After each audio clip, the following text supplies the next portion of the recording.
thousands of Filipinos eligible to vote through Tuesday to the Commission on Elections in Manila for the first day of voter registration for the 2016 elections. Aji Glindo, election assistant of the COMELEC 3rd District of Manila, told Inquirer.net that the first day of registration went generally smooth. Wala naman pong problema sa mga nagpaparegister mo, or ano po yung mga usual na encounter natin? Wala naman. Pag walang ID sila, so hindi... Ano ba yung requirement mo? ID.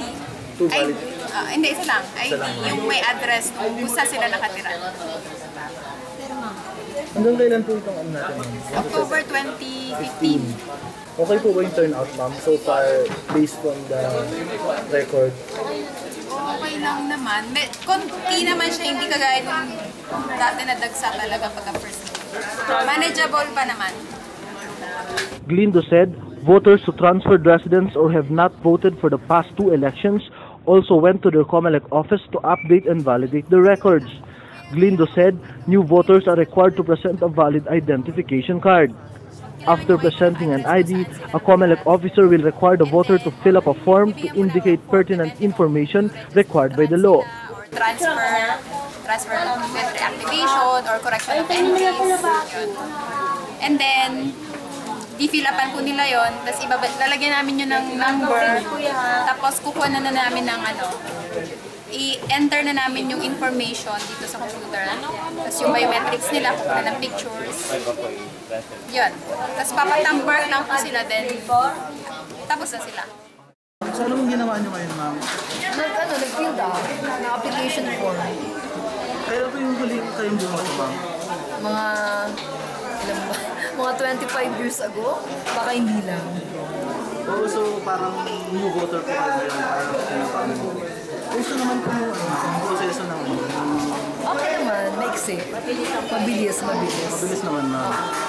So, from 25 years, bakit hindi po nakapag-decide kayo na mag-rehisto ulit? Kasi nag-merit, nag-asawa ko, lumipat ako ng lugar. So matagal ako nawala dito. After ilang years, bumalik ako dito, ayun. Kaya lang hindi pa rin ako available. Marami akong busy ako teacher kasi ako. Kaya hindi pa rin nakapagparehistro. At saka nga alam ko, pag government office, mainit, kaya hindi ako pumipila. Ngayon lang. Actually, sinamahan ko lang si Mami. May presidente na po ba tayo nasa isip? Gusto ko si cheese. Bakit, ma'am? Tingin ko siya yung siya lang ang matino. Hindi ko ra. At saka young, di ba? Kailangan naman natin ang young generation ng mga leaders. So, kumusta naman yung pagpaparehistro niyo ngayon? Okay lang. First time voter po ba kayo, ma'am? So, okay naman siya, mabilis naman, wala naman siya. Okay naman po, mabilis naman.